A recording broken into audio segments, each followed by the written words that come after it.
말씀의 제목을 내 손을 내밀라 이렇게 말씀의 제목을 정했습니다. 우리 한번 따라합시다. 내 손을 내밀라. 본문에 4번 정도 반복되는 명령이 있습니다. 16절, 또 21절, 26절, 27절에 보시면 무엇이 반복되냐면 손을 내밀라라는 그런 표현이, 그런 말씀이 반복되고 있습니다.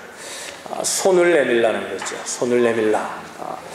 여러분, 인간이 동물과 현저하게 구별되는 차별성이 있다면 손의 기능이라고 해도 과언이 아닐 것입니다. 인간의 문화가 발달될 수 있었던, 또 이렇게 인간의 문화가 다른 동물들은 이런 문화가 없지만 인간에게 이런 문화가 있을 수 있었던, 발달된 것은 손이 있었기 때문이라고 해도 과언이 아니라는 것입니다.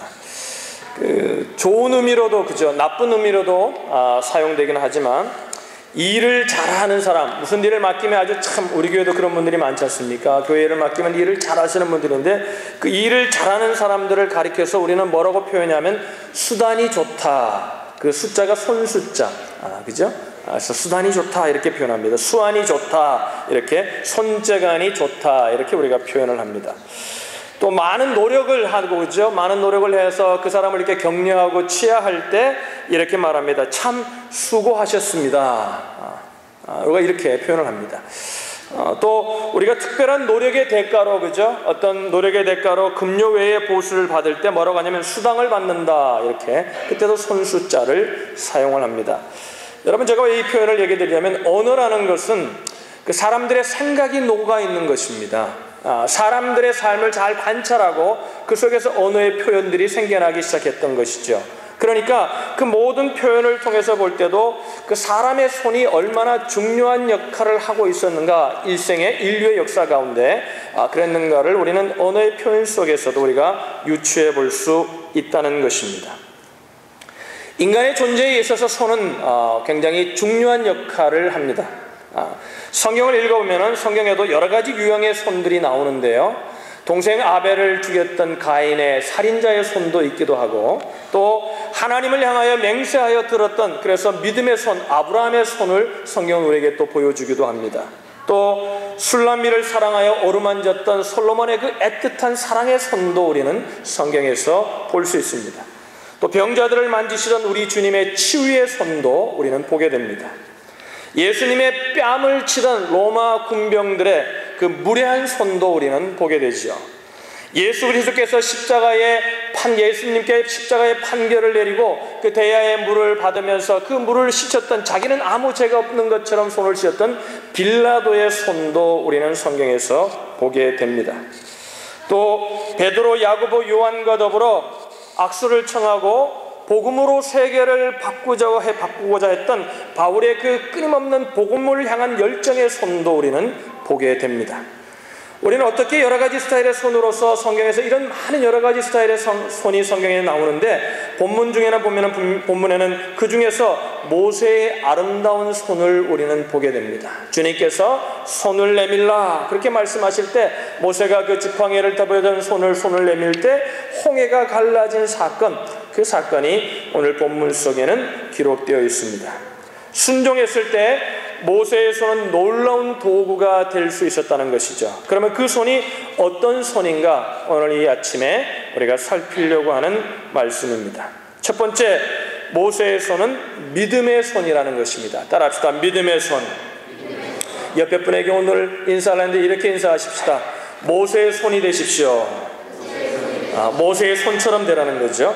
모세의 손은 믿음의 손이었다는 것입니다. 오늘 본문 16절에 보시면 지팡이를 들고 손을 바다 위로 내밀어 그것으로 갈라지게 하라. 이스라엘 자손이 바다 가운데 육지로 행하리라. 오늘 주보의 요절 말씀으로 제가 삼았습니다. 지팡이를 들고 손을 바다 위로 내밀어 그것으로 갈라지게 하라. 이스라엘 자손이 바다 가운데 육지로 행하리라. 여러분, 저는 이 본문을 보면서 이런 생각을 했어요. 하나님이 만약에 내가 모세라면, 내가 지금 이스라엘 백성들이 다 지금 누구를 바라보고 있습니까? 모세만 바라보고 있습니다. 지금 앞에는 홍해고 뒤에는 애굽의 군대가 쫓아오니까 얼마나 두려웠겠어요. 이제 원망도 나오고 모세를 바라보고 있습니다. 하나님이 그런데 모세에게 이렇게 말합니다. 야 모세야, 손을 내밀어라. 그래서 바다 위로 내밀어라. 그러면 갈라지게 한다는 거예요. 그래서 그 바다를 육지처럼 건너게 해주신다는 거예요. 여러분, 만약에 하나님이 나에게 이 말씀을 하셨다면 어떻게 저와 여러분들은 반응하겠습니까? 저는 아마 이런 생각이 들었을 것 같아요. 야, 모든 사람들이 나를 보고 있는데 내가 손을 내밀었다가 바다가 안 갈라지면 어떡하지? 이거 창피한 일 아니에요, 이거. 모든 사람이 날 보는데, 자, 바다가 손을 내밀어가지고 뭐 아멘이라 그러든지 아니면 뭐 예수의 이름으로 뭐 그러든지 이러고 손을 쫙 내밀었는데 아무런 일이 일어나지 않아요. 그러면 애굽의 군대는 더 가까이 와요. 그러면 얼마나 창피하겠어요, 그죠? 여러분, 혼자 있으면은 아무 때나 할 수 있잖아요. 혼자 있으면 보는 사람 없으니까 손을 내밀라는 마음이 들면 그냥 손도 한번 내밀어보고, 그죠? 뭐 춤이라고 못 추겠어요, 우리가? 춤도 출 수 있겠죠. 그런데 여러분, 모든 200만이나 되는 이스라엘 백성이 지금 다 모든 시선이 모세에게 향하고 있습니다. 근데 하나님이 이렇게 말하는 거예요. 손을 내밀라는 거예요. 그럼 바다가 갈라지고 그 바다를 마른 땅처럼 건널 수 있다는 거예요. 저는 이렇게 생각합니다. 모세의 생각을 우리가 분명하게 100%는 알 수는 없지만, 모세도 우리와 성정이 같은 사람이니까 모세도 저와 같은 생각이 아니라도 비슷한 부정적인 생각들이 모세 가운데도 있지 않았을까, 이런 생각을 하게 됩니다. 그런데 여러분, 모세는 그런 부정적인 인간적인 생각에 매이지 않고, 모세가 믿음의 사람인 이유가 어디였냐면 그 생각에 얽매이지 않고 하나님의 말씀을 붙들고 그대로 순종하여 손을 내밀었다는 것이 바로 믿음의 모세의 위대한 점이라는 사실을 우리는 기억할 수 있어야 합니다. 하나님께서는 분명한 계획을 가지고 계시고, 하나님께서는 분명히 뭔가 역사하실 거라는 그 말씀에 대한 하나님에 대한 신뢰, 말씀에 대한 신뢰 때문에 오늘 모세는 하나님의 말씀에 순종하여 믿음으로 그 손을 내밀 수 있었다는 것입니다. 여러분, 히브리서 11장에 보면은 애굽 사람들은 그것을 시험하다가 빠져 죽었다고 말합니다. 그러나 모세와 이스라엘 백성들은 육지처럼 바다를 건널 수 있었다고 말합니다. 그러면서 그 이유가 무엇이라고 말하냐면 믿음 때문에, by faith, 믿음 때문이라, 이렇게 말하고 있습니다. 여러분, 우리가 믿음을 이렇게 사람들이 착각을 합니다. 감정적으로 뭔가 확신이 올 때 하는 것이 믿음이라고 생각합니다. 여러분, 그건 아닙니다. 자기 자신을 믿는 겁니다. 감정의 부분이 전혀 연관이 없는 것은 아니지만, 우리는 생각이 어떨 때는 여러분 의심도 올 수 있고, 저처럼 정말 바다가 안 갈라지면 창피당할 것도 생각할 수 있고, 여러 가지 생각할 수 있지만, 그러나 그 생각을 넘어서 믿음으로 하나님의 말씀을 붙들고 순종할 때 하나님은 그것을 믿음으로 보신다는 사실을 기억하시기를 주님의 이름으로 축원합니다. 그러면 이런 얘기죠. 아무리 확신이 와도, 마음에 100% 확신을 냈다 해도 내가 믿음으로 손을 내밀지 않다면 그것은 하나님께 믿음이 아니라는 것입니다. 그렇지 않습니까, 여러분? 그래서 믿음으로 그 바다를 갈랐는데, 저는 이런 생각이 또 들더라고요. 저는 좀 성경을 보다가 쓸데없는 생각을 할 때가 많습니다. 이런 생각이 들어요. 손을 내미는 순간 어떻게 갈라졌을까? 성경이 말하고 있지 않는 부분이지만 저는 고민하고 생각해 보았습니다. 손을 막 내밀 때 바다가 한 번에 끝까지 쫙 갈라졌을까? 아니면 손을 내밀 때 바다가 조금 갈라져가지고 이제 발을 딛고 갈 때 점점점 갈라졌을까? 성경이 말하고 있지 않는 얘기지만 저는 좀 생각해 보았습니다. 그러면서 제 생각 플러스 성경에 나타난 인물들의 역사하셨던 생각 플러스 그 성경의 사실 플러스 또 내 인생의 삶에 경험했던 것 플러스 우리 교인들의 삶을 플러스 하면서 제가 결론 지은 것은 후자에 가깝지 않을까 하는 생각을 했습니다. 100% 확실한 건 아닙니다. 그러나 우리를 인도하시는 것을 볼 때에 거기에 가깝다는 생각을 할 수밖에 없었다는 것입니다. 여러분, 우리가 하나님을 신뢰한다고 해서 단번에 우리의 삶이 다 달라지는 것은 아니잖아요. 한 번에 여러분이 믿음으로 한번 내가 믿었다고 해서 여러분의 삶의 문제가 다 해결되고 바다가 쫙 갈려서 모든 것들이 다 됩니까? 제 믿음의 삶에는 그러지 않았던 것 같습니다. 여전히 어렵습니다. 여전히 한 발을 내딛었는데도 여전히 바다가 그 앞에는 또 있습니다. 갈라지지 않은 바다가 있습니다. 그래도 또 발을 내들면 또 발을 내디딜 때마다 그 바다가 갈라지지 않았을까? 그러니까 여러분 이런 생각이죠. 여러분 우리가 예수를 믿는다고 해서 모든 것들이 한순간에 다 달라지는 것은 아니지만 예수를 믿고 우리가 주님께서 손을 내밀라고 할 때 손을 내밀면은 그래도 그 그 하루, 그 한 발짝은 내디딜 수 있도록, 그 순간은 믿음으로 살 수 있도록 하나님이 우리를 도와주시더라는 것입니다.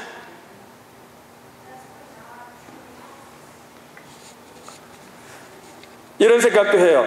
한 번에 쫙 갈라지면 얼마나 좋겠습니까? 한 번 기도하면 하나님이 다 들어주시면, 다 들어주면 그냥 나는 믿는 데만, 주님만 바라보고 열심히 복음만 전하고 믿는 대로만 살 텐데, 그런데 제 목회 경험에 의하면은 많은 분들을 만나면서 느낀 거 뭐냐면 그러지 않더라는 겁니다.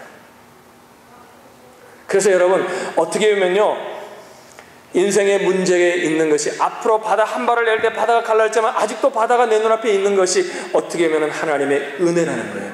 믿음으로 또 내디딜 수 있는 은혜가 되는 거거든요. 그래서 주님은요, 한평생 먹을 양식을 한꺼번에 주시지 않고 이렇게 기도하라 그랬어요. 하나님, 한 번에 먹을 거 다 주십시오라고 기도하지 말고 오늘 하루 먹을 양식을 달라고 기도하라고 했습니다. 오늘날 우리에게 일용할 양식을 주옵시고. 할렐루야. 할렐루야. 여러분, 출애굽기 14장 22절, 오늘 본문 22절을 다시 보세요. 22절에 보면은 또 그런 것들을 유추할 수 있습니다. 출애굽기 22장 14장 22절에 보시면 우리 다 같이 한번 읽어보죠. 읽습니다. 시작. 이스라엘 자손이 바다 가운데 육지로 행하고 물은 그들의 좌우에 벽이 되니. 여러분 보세요. 지금 이렇게 상상 그림을 그려보세요. 이렇게 가는데 바다가 갈라져서 갑니다. 가는데 뭐 양쪽에는 여전히 뭐가 있어요? 물이 벽이 되어가지고 있습니다. 여러분 그 벽을 볼 때 어떻게 여러분 무슨 생각이 들까요? 오, what a beautiful. 아름답다. 이렇게 볼까요? 아마 저는 믿음이 없어서 그런지 그 벽을 볼 때 이런 생각이 들까요? 무서울 것 같아요. 이게 확 물이 쏟아지면 어떻게 해요? 여러분은 그런 생각이 안 드신다고요? 여러분 존경합니다. 저는 그런 생각이 들 것 같아요. 물이 확 무너지면 어떡할까? 걱정이 되지 않겠어요? 응? 걱정이 되지 않겠어요? 응? 좋기도 하지만 두렵기도 한 거예요.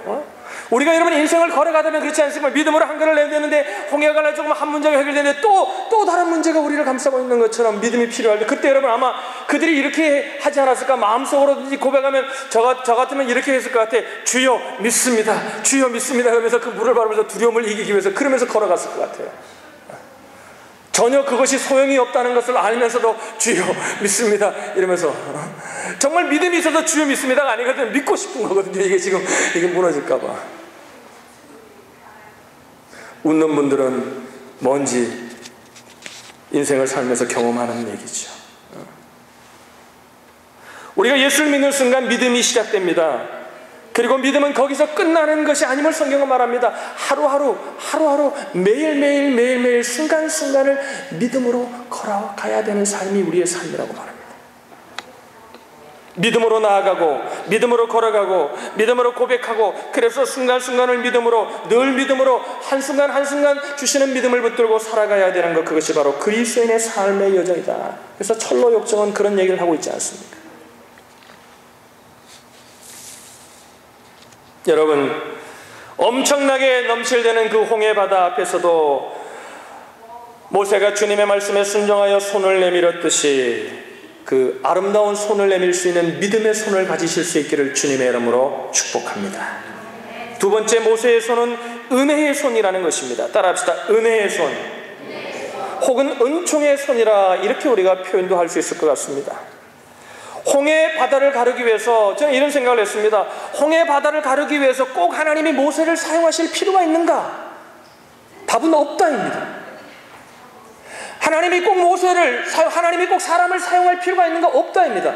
어떻게 보면 이런 생각을 합니다. 하나님이 모세를 사용하지 않고 모세를 세우지 않고 하나님이 그저 직접 말씀하셔서 직접 홍해를 가른다면 어떻게 보면 많은 사람들이 더 하나님께 더 직접적인 영광을 돌릴 수 있지 않을까, 이런 생각도 하게 됩니다. 왜 그것을 생각하냐면 31절에 보면 이런 말씀이 있더라고요. 여호와를 경외하며 여호와와 그 종 모세를 믿었더라. 그러니까 뭐예요? 하나님도 경외하지만 그 모세를 통해 역사하셨던 하나님, 그래서 모세를 믿었더라. 그 사실을 통해 이런 생각합니다. 모세를 통하지 않고도 하실 수 있는 하나님이신데, 그러면 모세를 통하고 하지 않으셨으면 아마 더 하나님이 더 직접적으로 조명을 받고 영광을 받지 않았을까, 이런 생각도 하게 됐습니다. 그런데 여러분, 하나님은 모세에게 당신 혼자 하실 수 있음에도 불구하고 내 손을 내밀라고 하셨다는 겁니다. 이게 무슨 메시지예요? 모세를 통해서 하시겠다는 겁니다.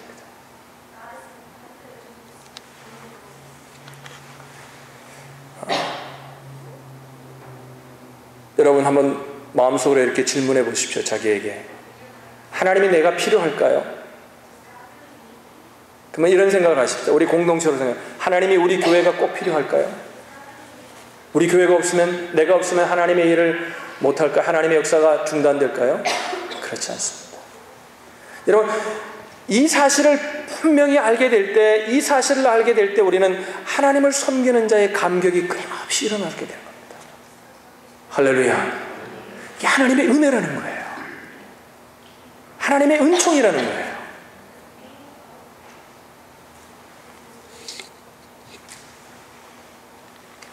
하나님이 같이 하자고 말씀하십니다. 나를 통해서 일하겠다고 말씀하십니다. 자, 모세가 손을 내밀었어요. 여러분, 모세의 손 때문에 홍해 바다가 갈라졌습니까? 그렇게 믿는 사람은, 우리는 성경을 보면서 그렇게 생각하는 사람은 아무도 없습니다. 그죠? 바닷물을 가른 건 하나님의 손이었습니다. 믿으시면 아멘. 모세도 이 사실을 알았던 것 같아요. 오늘 14장이 끝나고 15장에 보면은 15장은 이제 이스라엘 백성과 모세가 홍해를 건너고 난 후에 그 엄청난 일을 경험하니 하나님을 찬양하는, 하나님을 노래하는 그런 하나님, 모세와 이스라엘 백성 자손의 노래가 15장에 기록되어 있습니다. 그 15장 1절에 보면 이렇게 말해요. 이때에 모세와 이스라엘 자손이 이 노래로 여호와께 노래하니 일러스되, 하나님께 막 노래를 하는 겁니다. 그러면서 6절에 그 노래의 내용 가운데 이렇게 말합니다. 여호와여 주의 오른손이 권능으로 영광을 나타내시니이다. 여호와여 주의 오른손이 원수를 부수시나이다. 그러니까 모세는 뭐를 하는 거예요? 모세가 자기 손 때문에, 자기 때문에 갈라진 것이 아니라 하나님이 보이지 않지만 모세의 손을 잡고 계셔서 그 모세의 손을 사용하셨던 그 하나님을 본 거예요. 그래서 뭐예요? 하나님의 영광이 드러나이다. 하나님이 부수시나이다. 오른손이. 그러니까 오른손이라는 거는 뭐 하나님이 우리처럼 손이 있는 분이 아니죠. 오른쪽 왼쪽에 있는 분이 아니에요. 하나님은 여러분 시간과 공간을 초월하는 분이에요. 그러니까 여러분, 우리가 하나님을 이해하지 못하는 게 뭐냐면 우리는 시간과 공간의 제한을 받는 인생이거든요. 그러니까 오른편이라는 얘기는 뭐냐면 성경이 말하는 능력의 편을 말하는 겁니다. 하나님의 전능하심이 나타나는 편을 말하는 거죠. 하나님이 붙들고 계셨다는 거죠. 이 본문을 보다가 제가 어릴 때, 우리 애들이 어릴 때, 우리 세라가 아주 어릴 때요, 제가 아르헨티나에 있었거든요. 아르헨티나에서 사역할 때, 그 아르헨티나의 교회에서 이제 2주에 한 번씩, 1년에 2주에 한 번이 아니죠. 2주에 한 번씩 휴가 가면 안 되죠. 1년에 2주 이렇게 휴가를 줬어요. 여름 휴가를. 그럼 여름을 길게 해요. 그 남미 사람들은요, 여름에 휴가 가려고 집도 팔고 차도 팔고 2달씩 휴가를 가거든요. 그러니까 이제 목사들은 그래서 2주를 보내준 거예요. 그 2주 이제 휴가를 가는데, 우리가 늘 바닷가로 갔어요. 바닷가로. 한 6, 7시간 드라이브 해가지고 바닷가로 갑니다. 그러니까 바닷가 가면은 이렇게 운전하고 가니까 우리 우리 세라가 아주 어렸을 텐데, 그러니까 아빠 운전하는 게 해보고 싶은 거예요. 그래서 제가 그 바닷가에 도착했을 때 넓은 이렇게 바닷가 공터가 있었어요. 그 바닷가인데 사람들이 거기, 저희들이 가는데 사람이 좀 없는 데 갔어요. 조금 1시간 더 올라가면 마르테 플라타라고 그 세계적인 휴양지예요. 거기는 전 세계에서 유명한 사람들이 휴양하러 오는 도시입니다. 근데 그 한 1시간 전쯤 가면 이렇게 시골 마을 같은 데서 집을 하나 얻어놓고, 싸기도 하고 좀 조용한 걸 좋아하니까, 사람 많은 걸. 거기 가서 이렇게 바닷가인데 이렇게 바닥에 딱딱 해가지고 이렇게 큰 봉토처럼 돼 있는 데가 있어요. 그래서 우리 지명이를 태우고 애가 해보고 싶다니까 이제 내 무릎 위에 앉히고 운전합니다. 막 뒷방고 막 가요. 그러니까 우리 세라가 기억할 줄 모르는데 이러는 거예요. 와, 굴러간다고 막 익사이드 좋아하니까 자기가 운전한다는 게 차가 굴러간다는 거예요. 여러분, 누가 운전하는 거예요? 그 무릎에 앉혀놓고 제가 핸들대를 잡고 운전하는 거거든요. 근데 지가 하는 것처럼 막 이러면서 그냥 차가 막 이러면서 가는 거예요. 저 뒤에 앉아서 웃습니다. 기억을 하나는 거예요. 여러분, 아빠의 손이 그를 붙들고 있는 거죠. 근데 여러분, 그 세라, 우리 큰딸처럼 우리가 저와 여러분들이 믿음의 삶을 살면서 보이지 않는 그 아빠의 손, 그 손을 인식하지 못하고 살 때가 너무나 많더라는 것입니다. 그 손을 보지 못할 때가 너무나 많습니다. 만약 내 인생의 핸들을 나 혼자 잡고 있었다면 얼마나 방황했을까요? 만약에 이 교회의 핸들을 여러분과 저가 잡고 흔들었다면 이 교회가 얼마나 방황하고 미로에 쌓여 있었을까요? 여러분과 저의 인생이 만약에 여러분이 인생의 핸들을 들고 갔었다면 여러분, 저는 이렇게 장담합니다. 분명히 장담합니다. 이 자리에 앉아있을 사람은 한 사람도 없습니다. 내가 믿음으로 나온 것 같고 누가 나를 전도해서 나온 것 같고 사람이 통해서 나온 것 같지만, 그러나 여러분, 하나님이 역사하신 거예요. 하나님이 우리를 붙들어 주신 거예요. 사랑하셨던 거예요.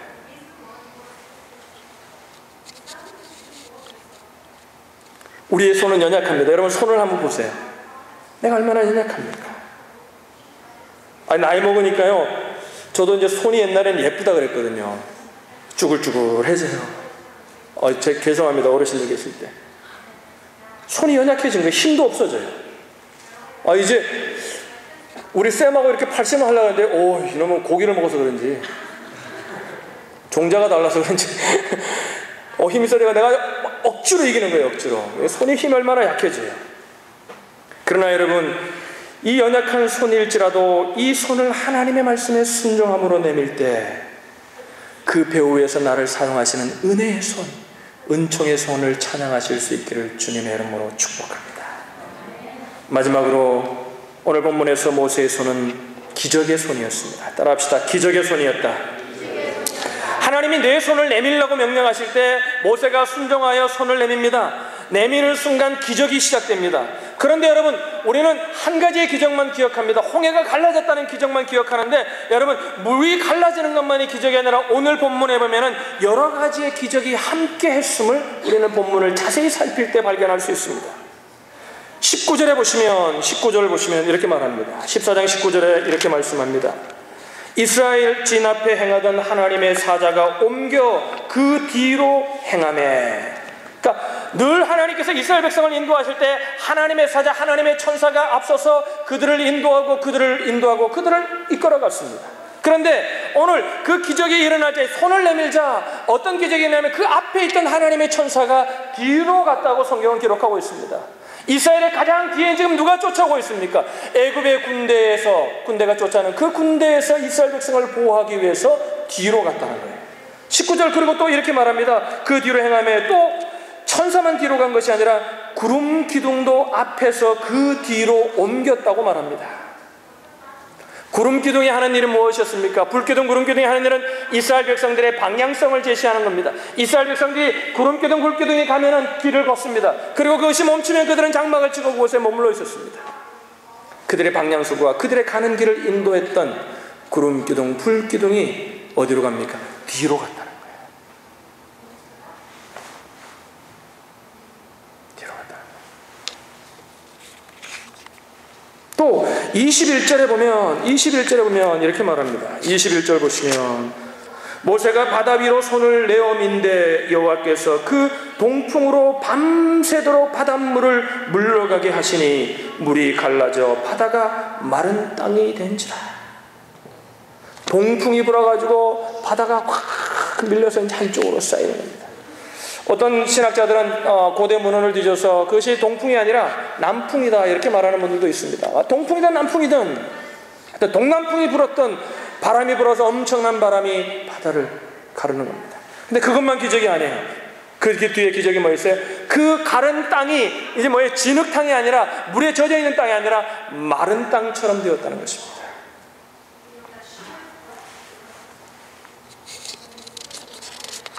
기적이 아니면 설명할 수 없는 일이죠. 우리 앞길을 평탄하게 하시고 깨끗하게 하시고 완전하게 하시는 하나님을 예배할 수 있기를 주님의 이름으로 축복합니다. 근데 여러분, 이제 말씀의 결론을 우리가 내줘야 합니다. 이 모든 기적, 여러 가지의 기적이 가능했던 이유가 무엇이었습니까? 순종 때문이었다는 것입니다. 우리 힘으로는 도저히 짓기, 어떻게 하면 인간적으로는 어려운 성전을 지을 수 있는 것들이 뭡니까? 여러분들이 순종했기 때문이고 저 위에 있는 분들 계신처럼 순종해서 오는 사람들을 통해 하나님이 그 일을 이루어 가시더라는 것입니다. 순종 때문이었다.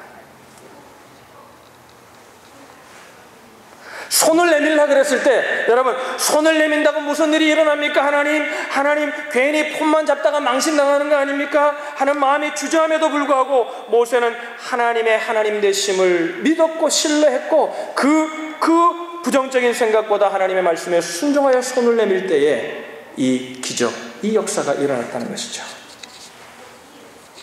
여러분, 동일한 순종이 오늘날도 우리의 삶 가운데 기적을 가져오심을 믿으시기를 바랍니다. 앤드류 모레이는 이런 말을 했습니다. 예수를 믿는 그 순간부터 우리는 하나님의 순종의 학교에 입학한다. 저는 앤드류 모레이 책을 굉장히 좋아하는데 그분이 쓴 책 가운데 하나님의 학교를 졸업한 사람들이라는 책이 있습니다. 그는 그렇게 말합니다. 모든 하나님의 사람은 하나님을 믿기 시작하는 순간 하나님의 학교에, 순종의 학교에 입학해야만 한다는 것입니다.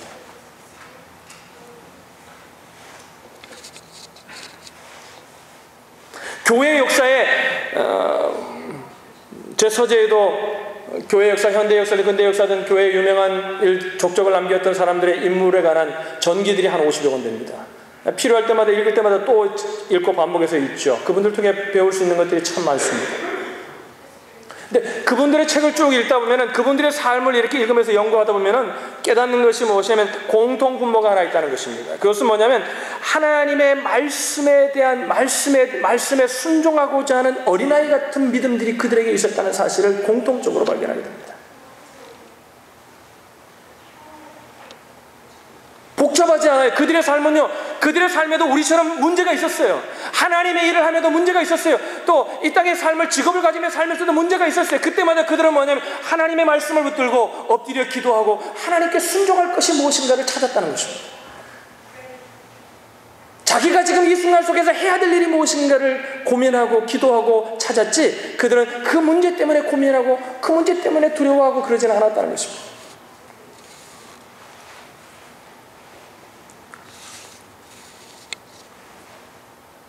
우리가 잘 아는 스펄전 목사님 잘 알잖아요. 스펄전 목사님이 자기 교회에서 하는 고아원이 있었습니다. 근데 고아원이 있었는데 재정적으로 좀 어려움이 와가지고 교회들을 다니면서 성도들을 만날 때마다 모금 운동에서 300파운드, 그 당시에는 굉장히 큰 돈이었습니다. 그 300파운드라는 돈을 모금했습니다. 그래서 이제 그 기도하면서 모금을 하고 300파운드가 다 모아졌는데, 그리고 이제 하나님 앞에 엎드려 기도하는데 하나님이 어떤 마음을 주시냐면, 야, 그 조지 밀러에게 그 돈을 좀 보내라. 하나님, 지금 내가 우리 고아원에도 지금 돈이 필요한데 무슨 말씀입니까? 그리고 하나님께 물어보면 또 기도하면 하나님이 조지 밀러에게 보내라고 그러시더라고요. 하나님 우리에게 생각을 심으십니다. 기도할 때마다 왜 조지 밀러에게 그 돈을 보내야 된다는 마음이 계속해서 들더라는 거예요. 근데 하나님 앞에 그런 거예요. 하나님 변명합니다. 하나님, 우리 고아원에도 돈이 필요해요. 우리 고아들도 먹여야 돼요. 그럼 또 하나님 기도하면 조지 밀러.